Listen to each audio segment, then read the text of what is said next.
All it takes is one thumbnail to make your channel successful, because a perfect thumbnail can get your videos views like this, and if you become a pro at creating thumbnails, every other video will get views like this. But the question is, why aren't you creating thumbnails like this yet? Because you don't know the method professional designers use to create their thumbnails, what their psychology is, and what designing skills do they know that you don't.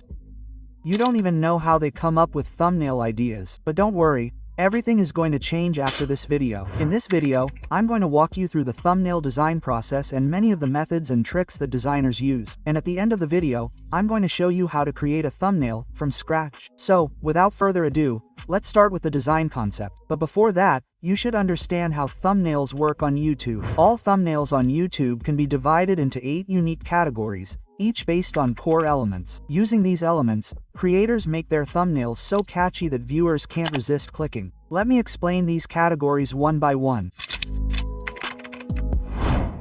Have you ever wondered how sellers protect themselves from pirates? Or how the US president travels from one place to another by putting his car in a convoy van? Or how airplanes are tested by sacrificing a chicken? All these thumbnails are shocking, forcing viewers to think for a second and becoming so curious that they ultimately click on the thumbnail. Most of Mr. B's thumbnails are like this.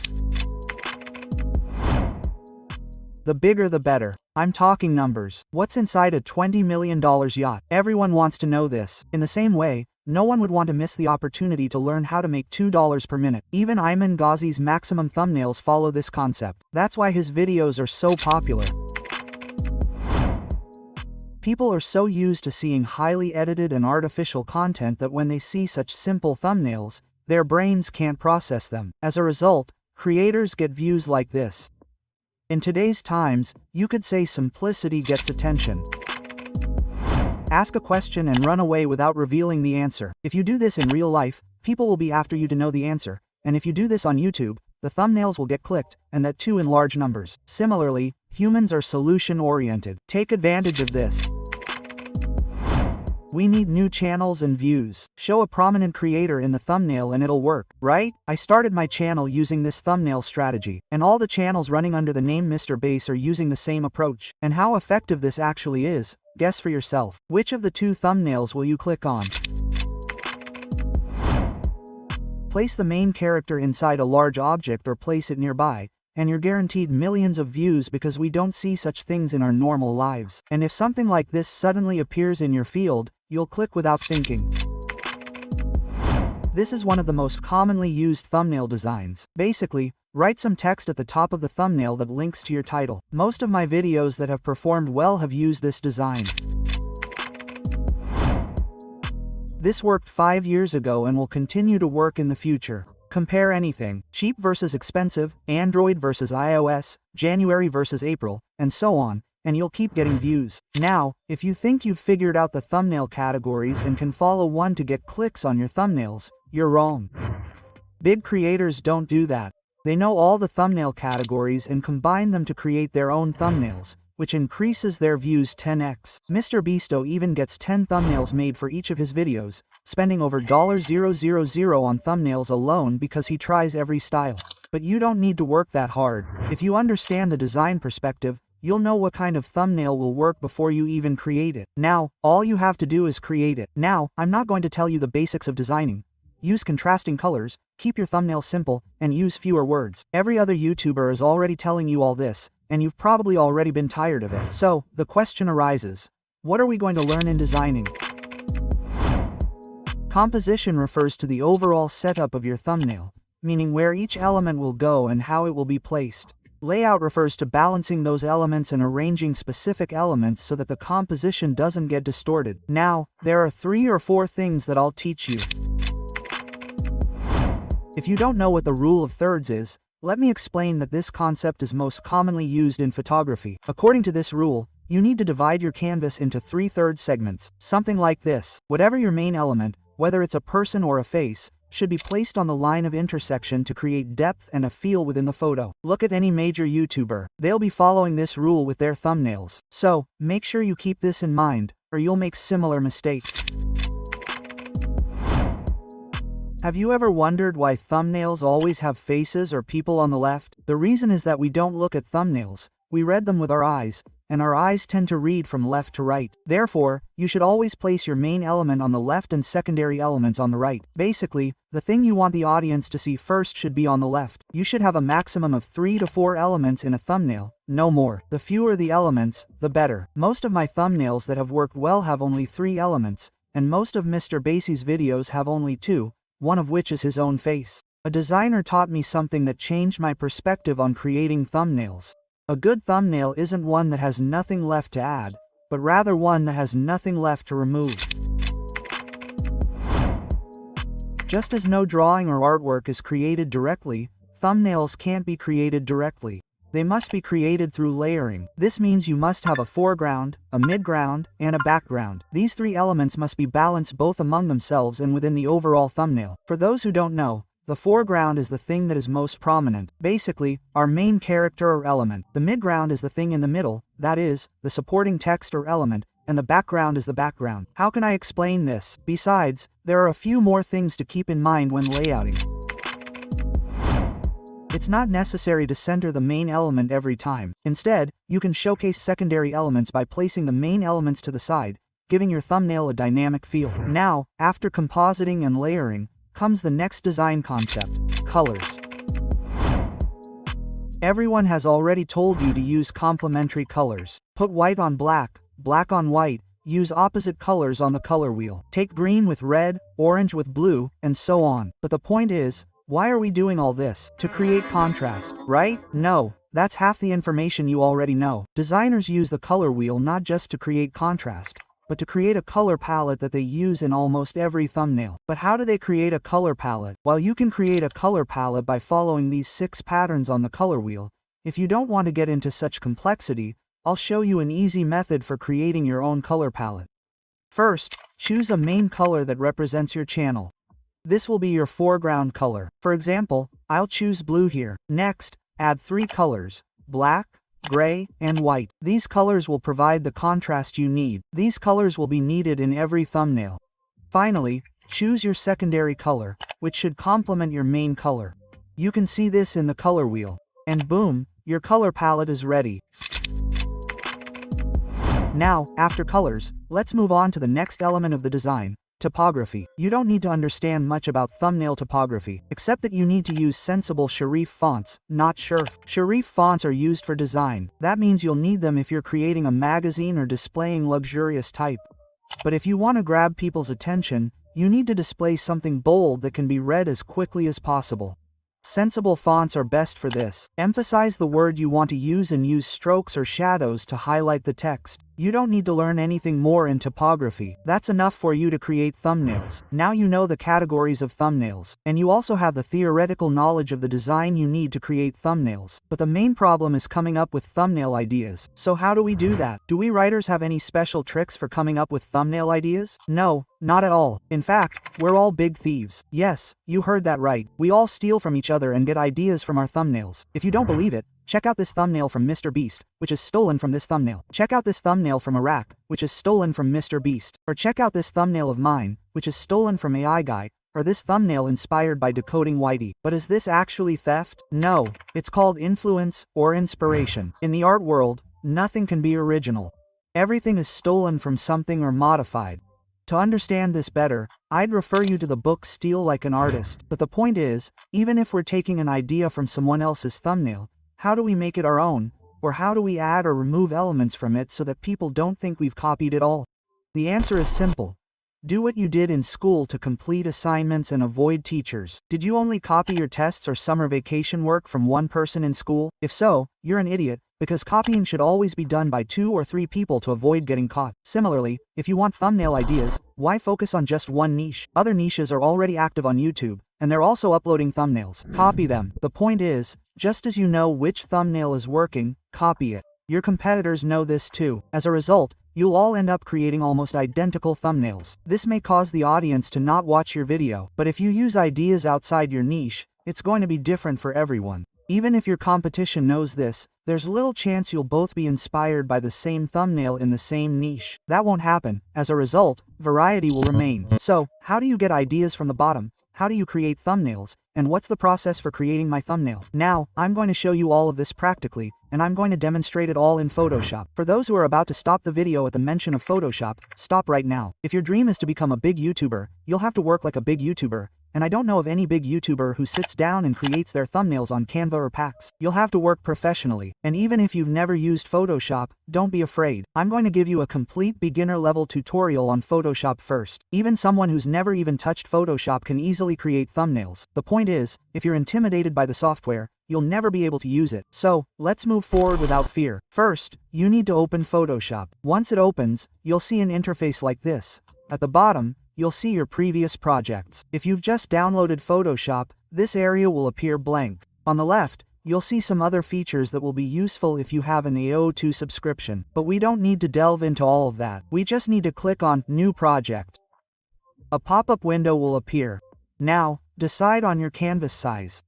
You'll also find plenty of presets here, but even if you don't see anything here, there's no need to worry. The right-hand side provides a wealth of details for you to fill in. The details I've included here are the same details you can use in your Photoshop. The width should be 1920, the height 1080, and the resolution 72.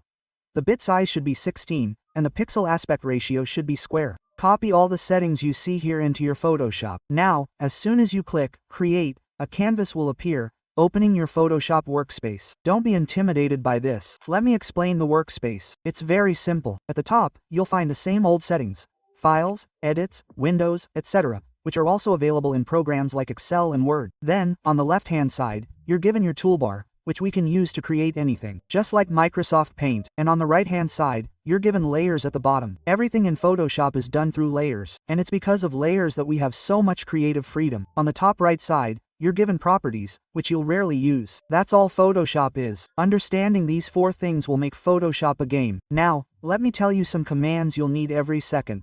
So, first, if you hold down Control and scroll your mouse wheel, you can move your canvas left or right. Something like this. Basically, you can move within your workspace. Meanwhile, if you hold down Alt and scroll, you can zoom in or out within your workspace, as much as you want. Now, if you're just learning Photoshop and you've accidentally messed up your workspace and things have gotten scattered around, don't worry. Simply go to the Window menu at the top, then click Reset Essentials in the workspace, and everything will return to its original position. Now, under Layers, you can add new layers by clicking the plus icon. For those who don't know what layers are or how they work, let me explain a little. There are a number of tools in the toolbar. The first tool I'll use is the Brush tool. You can increase the size of your brush here and control its hardness. And by clicking Color, you can choose any random color. Now, when I run the brush on the canvas, you'll see that it's running on my layer 1. The background is still clear. If I add another layer, change the color, and then use the brush stroke again, the blue color will appear above the red. This is because the blue layer is above the red layer. If I place the red layer above the blue layer, the red color will appear on the canvas, as you can see. Using this I button, you can also hide your layers as desired. Now, let me tell you about all the important tools you'll be using. The first is the Move tool, which allows you to move elements on your canvas. The elements in the selected layer will move, like this.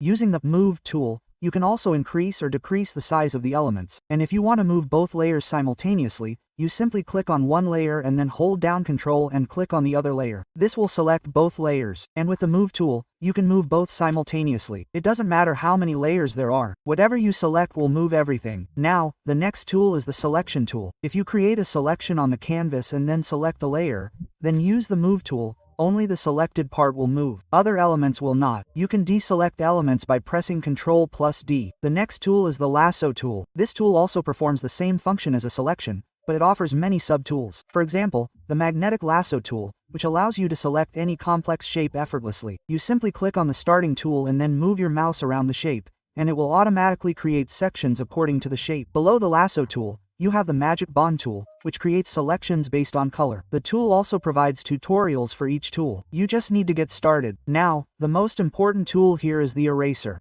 You can adjust its size using this button on your keypad. You'll also find the Delete button here, which allows you to directly delete layers. If you want to import an image to the canvas, simply drag and drop it, and it will appear on the canvas. You just need to confirm it here, and then you can move it as you wish. By pressing Ctrl+T, you can enlarge or reduce any object. However, this will be done symmetrically, meaning it will have an equal effect everywhere. However, if you want to do something different, you just need to hold down Shift, grab one of the corners, stretch it, and you'll be done. If you accidentally make a mistake, you can undo it by pressing Ctrl Z. Now, I hope you've mastered the basics of Photoshop and are ready to go. I've given a very quick tutorial because the video is about thumbnails. But if you want to learn Photoshop in detail, you can go to Davish's channel and learn everything in detail there. For those who don't know, Davish is a designer and also my thumbnail creator. Most of my channel's thumbnails were created by us together online. Now, I guess you already know Photoshop. So let's create a thumbnail. Let's assume I want to create a thumbnail on the topic of how to make the best thumbnails. To do this, I'll first go to YouTube and search for the same topic. You should always do this to find out which thumbnails have already been created in the market and which ones are popular. Now, you should download or import any thumbnails that you see here that have worked on other channels. For example, let's download this thumbnail here. Now, I'll keep scrolling until I get some more ideas. Here, you can see that Akash Verma's thumbnail is exactly the same as Think Media's, and both have good views. That means this style is working. Scrolling down a little further, I found another thumbnail that has worked on a smaller channel, so I'll save that as well. Next, I found another thumbnail that wasn't on a topic related to the thumbnail, but it had a very clickable sentence, so I'll save that as well. This girl also wrote the same type of sentence. This means that this sentence is compelling people to click. Now, after this, I found another video with over 3 million views, and that's also a 3-year-old video. This means that this thumbnail has worked before and has the potential to work again. Now, I'm seeing a lot of similar thumbnails, so I'll go to the search bar, change the title a bit, and start scrolling again. While scrolling down, I found a thumbnail that had a good concept and I could improve it even more. Now, I've picked up a lot of thumbnails related to my niche, but that's not enough. So, I'll also look at thumbnails from other niches. The niche I personally follow is the self-improvement niche, because their audience is usually between 13 and 18 years old. Now, while scrolling here, I find a thumbnail from Hamza that I can adopt for my thumbnail. So, I'll download it from here and then look at the thumbnails of some random creators. For example, Ayman Ghazi. I really like the second thumbnail on his channel, and I can imagine how this idea could be useful for my thumbnail. So I'll download this one too. Now, I've downloaded a lot of thumbnails for ideas. What I'll do next is go to Photoshop and create a new file. Then, I'll import all the thumbnails I've downloaded here and arrange them in a symmetrical way. Now, there's a little bit of space left, so I'll use the crop tool to crop my canvas. Now, this is my idea board. That means I've collected the best thumbnails related to the topic, and from these thumbnails, I'm going to take some elements and create my own thumbnail, which will be different from these, but also inspired by them. Now, this is where it all comes down to a creative mindset. I downloaded these thumbnails because I can imagine how I could modify each one to create a new one for myself. But you might not be able to see that. So, for example, I'll try to explain a little bit what's going on in my head. I'll bring a YouTube logo here and show you my imagination. If I replace Ayman Ghazi's face with my YouTube logo and then enlarge one of my viral thumbnails behind it, it would still make a good thumbnail. Or, if I replace Isaac's face with my YouTube guy and keep the same concept with a different color palette, that would also make a good thumbnail. But it would still look copied. My idea of this YouTube guy would work quite well in this thumbnail. Similarly, I've come up with many ideas for each thumbnail, and now I'll finally start creating my thumbnail. So, I'll go to File, click New, and create a file again, which will be my thumbnail. I personally like this title and concept better, so I'll try to recreate it. But I'm not going to leave so much empty space in my thumbnail. So, what I'll do is first remember the background. Go to my toolbar and select the Shape tool, where I'll select Rectangle. Then, go to Fill and decide what color the rectangle should be. I primarily use blue in my thumbnails, so I'm using blue here too. But instead of choosing a normal color, a gradient would look better, as you can see here. You'll find many gradient patterns in different colors here. So, I'll go to blue and select a dark blue gradient and then create a rectangle that looks like the thumbnail. You can see that the color automatically fills in the rectangle as soon as it's created. Now, if you notice, the corners of my rectangle are curved. It's not straight. You can do this by selecting the rectangle and pinching from here. The more you pinch, the more curvy it will be. You can also control this from here. Now, I'm going to create my entire background using these columns that this girl used, and then I'll create a unique thumbnail. So, for now, I'll create the left side row using this rectangle. So, I'll copy and paste this rectangle by pressing Ctrl+C, then Ctrl+V, and align it. Now, I'll select both layers and copy and paste them to make things easier. I'll keep doing this until I reach the bottom. Now, you can see here that I've created an entire row with rectangles, but it seems a bit excessive and might interfere with my thumbnail. So, I'll delete the bottom 2 rectangles and increase the size of the remaining ones. Something like this, and then I'll copy and paste this entire row and create rows like this until my canvas is covered. Now, you can see how many layers I've created while doing this. I can't even see my entire layers panel. I have to scroll here. So, what I'll do is shrink the top panel a little so I can see all the layers. And if that's not enough, I'll also delete this panel a little bit from here. Now, even after doing all this, I still see a lot of layers here. So, what I'll do is create a folder for them. You just need to select all the rectangles in one row under layers and then click here. This will put all the layers together in one folder, and you can name this folder accordingly. I'll do the same with all the rows, so I'll have enough space here and be able to see all the layers at once. Now, our background here is white, and it doesn't look good. To do this, I'll first unlock this layer and set the foreground color to black. After that, I'll press Shift plus backspace, and something like this will pop up. Pressing OK will fill the entire canvas with black. You can see this here. Now, I want this text. So, after selecting the text tool, I'll write the text here. Selecting the entire text, I'll change its color from here. You can also change the font by double-clicking. In this thumbnail, the Serif font looks better than sans serif, so I'll use that and align the text with my canvas. Now, I want a ticked pag, so I'll download it from the Pag Wing website, import it to my canvas, and set its size according to the text. Now, I also have my title here. I also have a pag here, but it still isn't covering the entire area above, so I'll enlarge it a bit so it's easily visible. Now, this background of ours is quite bright, and the background should be dull so that the main element can be seen more easily. So, I'll select all the groups and reduce their opacity a little. Now, due to some glitch, this left column of mine isn't selected. So, I'll click on the group in the left column and select all the layers within it and reduce their opacity together. Now, I can see from here that there's a slight problem with the text line. So, I'll select both of them together and fix them as well. Now, just like one thumbnail in our reference is shown in a different color, we need to do the same. So, for this, I'll create a new layer and choose the rectangle shape again. Now, notice that your secondary color, which you've chosen, is dark blue on my canvas. So I'll go to Google and look up color width to see which color will best complement it. In our case, orange or red would be perfect. Then, I'll go back to Photoshop and fill the rectangle with a red gradient, this time creating a larger rectangle. Now, I'm having trouble aligning this rectangle to the center. So, I'll hold down Ctrl-R to bring up the rollers in my workspace and drag it to create a line in the center. After that, I'll fit my rectangle here perfectly. Now, it's perfectly placed, but its color is a little pinkish, and I want red or orange. So, I'll change it here. And you can see how nice the contrast is now, and that's exactly what we wanted to do, create a nice contrast. Now, I have a lot of empty space here, so I'll add a hand-painted pag here and download it from Pag Wing. Now, this thumbnail looks better than before, but there's still a lot of empty space, so I want to fill this in as well. In our reference, there was a full logo and title space here, so we'll create the same thing here, but this time, we'll keep the color gray. So, I'll go to Shapes, select Circle, and create a circle. Now, I was having trouble finding the color, so I can search for the color code on Google and paste it here. Now, once I've created both the circle and rectangle,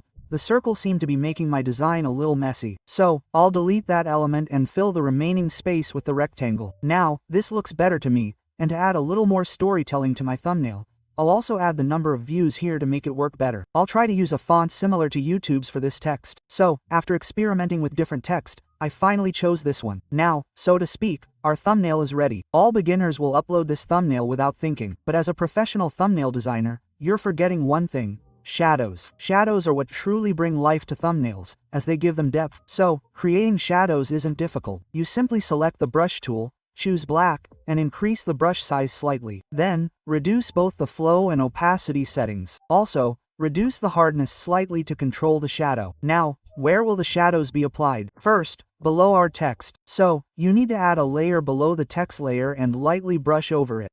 This will make your text stand out clearly. Now, since I want to show that this rectangle has emerged from the old rectangle, I'll need to add a shadow to it as well. So, I'll go to the layer containing the larger rectangle and add another layer below it. Then, I'll use the brush stroke there, but slightly reducing its size. You'll need to do the same thing under the hands to add detail, and your thumbnail is now ready. However, the exposure settings can cause the pixels to blur when you upload this thumbnail. I'm always asked what I do to make my thumbnails so crisp and with such rich texture. So, today I'll share that secret. You need to press 4 buttons simultaneously, Ctrl, Shift, Alt, and E. This will create a new layer containing your entire design. After selecting it, go to Filters and choose the Camera Raw filter. After this, you'll have the option to control things like the contrast, saturation, and texture of your thumbnail. Here, you need to make sure to increase the texture a little and add a little green to your thumbnail, just a little. You can drag and drop the rest of the elements as you see fit, depending on your thumbnail. Now, after clicking OK, my thumbnail is ready, and I just need to export it. To export, go to File and click Export. Then, click Export As, select the JPG format, set the quality to full. Ensure the thumbnail size is less than 2 megabytes, and you're done. You can also check how your thumbnail will look on different devices by visiting thumbnailpv.com. So, this is the process of creating a thumbnail. But is it really possible to create a perfect thumbnail the first time? No. While creating designs, you understand what you're creating. For example, the thumbnail I just showed you, we went through these designs to create the same thumbnail. Now, I know many of you might be thinking that creating thumbnails is difficult, but it's not. If you don't know advanced editing, you can also purchase thumbnail templates, which already provide you with a variety of unique designs that you can change or adapt to your needs. Navesh has created a similar template bundle, which includes thumbnail designs for various niches, and I also have several thumbnail templates. You can purchase them by visiting his website. I've provided the link in the description, but if you're willing to put in the effort, you should definitely visit Devsh's channel, where he has broken down many of my thumbnails in great detail. He even created an entire Photoshop playlist, so you can learn Photoshop from him, from beginner to advanced. And you can even learn a lot about designing, since he's a professional designer. Now, I assume you've learned how to create thumbnails, but if people don't subscribe to you after watching your videos, I've provided a solution in this video. To make sure you watch it,